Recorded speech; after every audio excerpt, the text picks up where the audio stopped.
Mwami Yesu, mwami mwiza, nje imbere yawe muri aka kanya, nyemerera Uwiteka mwami w'abami, abahungu n'abakobwa bateze amatwi televiziyo, bakire kugubwa neza no kumererwa neza bivuye kuri we mu izina rya Yesu w'i Nazareti.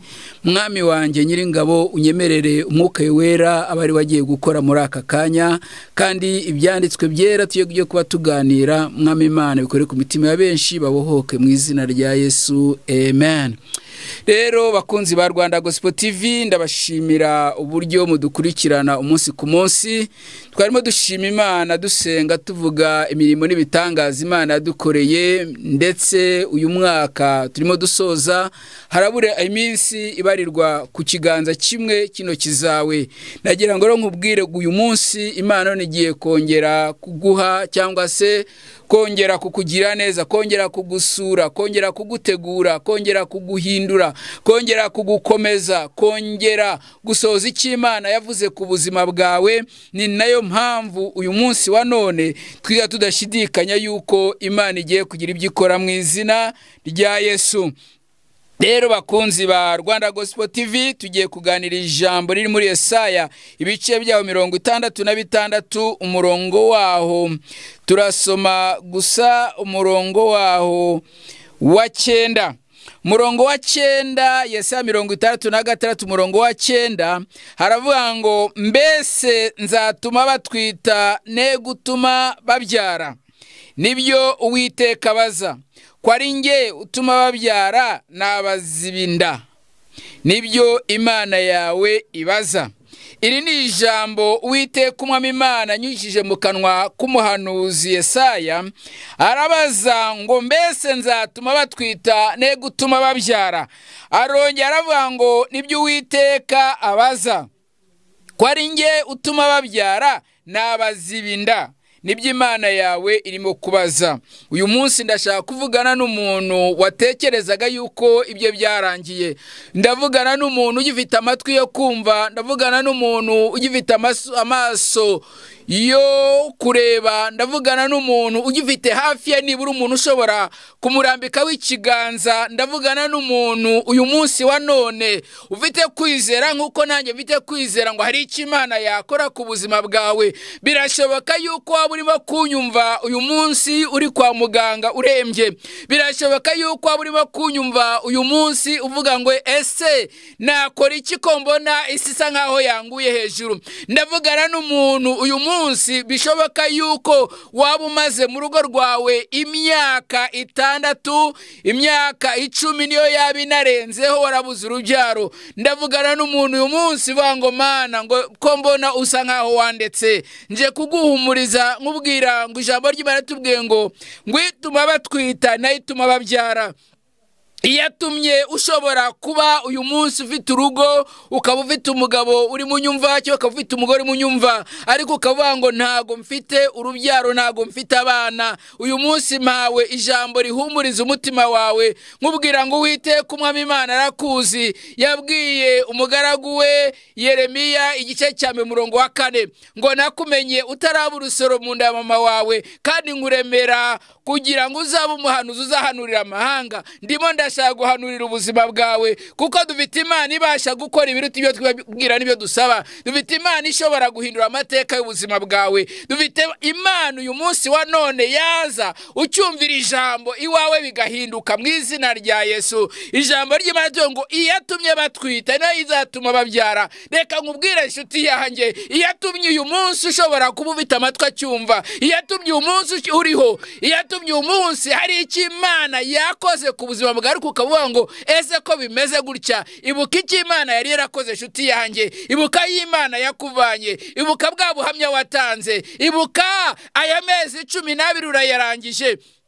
Imana yabanye nawe y'amezi 12, ukaba ushoje uyu mwaka. Benshi bafite ubwoba ku bwa COVID-19, benshi bafite ubwoba ko ari abashomeri batakiri mu kazi, benshi batangiye ama business bakaba barahombye badafite icyo bakora. Dufite Imana itubwira ngo ituma batwita nayo ituma babyara. Iyakurinze niyo ishobora kugira icyo yakora, iyakurinze niyo ishobora kugira icyo yahindura, iyakurinze niyo ishobora kurema amashimwe mu kanwa kawe, iyakurinze iyo ngiyo niyo irimo kuvugana nanjye ngo nkubwire ngo Uwiteka umwami Imana abereho kukugira neza no kugutabara. Birashoboka yuko nawe waba umeze nka Aburahamu na Sara bari bamaze imyaka 90. Yewe biratubwira ngo Aburahamu arimo gusingira imyaka 100, Sara yararimo asinga imyaka 90. Nago Bibiliya tubwira neza ngo iyo ngibyo ibidashobokera abana abantu kumana birashoboka. Tekereza nawe umukecuru imyaka 90 wabonye isezerano mu myaka akiri mutoya, ariko akomeza kwihangana imbere y'Uwiteka umwami Imana. Ndavugana nawe wihangana imbere y'Uwiteka umwami Imana, kuko Imana hari icyo yakora muri uyu mwaka tugiye kwinjiramo, kuko Imana hari icyo yarema muri aka kanya ucyumvira ijambo mu izina rya Yesu w'i Nazareti. Niyo mpamvu tugiye kuganira nanone ijambo riri mu Itangiriro ibice byaho ibice byaho 18. Ndasoma umurongo umwe cyangwa 2 gusa. Reka dusome duhereye ku murongo waho wa 9. Haravuga ngo baramubaza bati Sara umugore wawe ari he? Arabasubiza ati ari mu ihema. Murongo wa 10. Undi aramubwira ati iki gihe cy'umwaka nikigaruka sinzabura kugaruka aho uri, Sara umugore wawe abyare umuhungu. Haleluya. Uyu ni umuhanuzi bakuye ku Uwiteka umwami Imana. Mwibuke ko abari abamarayika Aburahamu yari yakiriye, araza arabakira bagubwa neza. Sara aguma mu ihema niba ararimo asenga, ariko icyo nzi neza nuko arafite imibanire myiza n'Imana.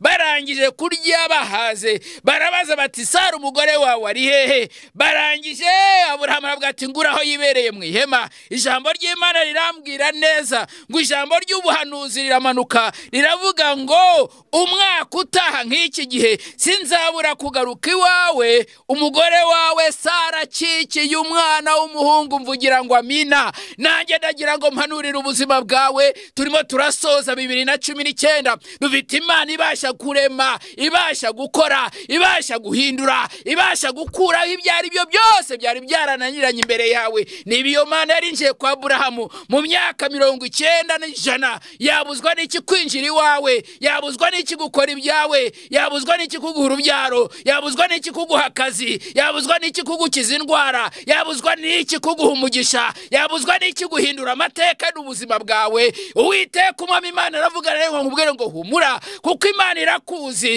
Imana izi imigambi myiza ifite ku buzima bwawe, kandi nayo yiteguye guhindura amateka yawe mu izina rya Yesu w'i Nazareti. Ndimo nsoza ndashaka kugusengera, ndashaka nsengane nawe, kuko Uwiteka umwami Imana aravugana nanjye ngo nkubwire ngo humura ari kumwe nawe. Nubwo ubona bimeze bityo Imana irabizi, nubwo ubona abantu basa n'abagute mugongo Imana irabizi, nubwo bisa n'ibikomeye, dufite Imana itagigira na kimwe itanyo iyo yayoberwa. Niyo mpamvu ije kuvugana nanjye ngo nkubwire ngo humura, Imana ije kubikora. Kandi umwaka utanga iki gihe Uwiteka umwami Imana aravugana nawe ngo marayika w'Imana waje muri icyo gihe, nawe icyo gihe kirageze kandi kirasohoye, yuko icyo gihe nawe Uwiteka umwami Imana azaba yagarutse gukora igitangaza iwawe nk'uko yagikoreye kwa Aburahamu. Mu izina ry'umwami wacu Yesu Kristo ndavugana nawe aka kanya unteze amatwi. Reka nsengane nawe wowe wari wihebye, reka nsengane nawe wavuga ngo bizagenda gute, reka nsengane nawe ubona bisa nkaho byari bikomeye cyane, reka sengana nawe wari ufite ubwoba, reka nsengane nawe buneze amatwi muri aka kanya. Mu izina rya Yesu w'i Nazareti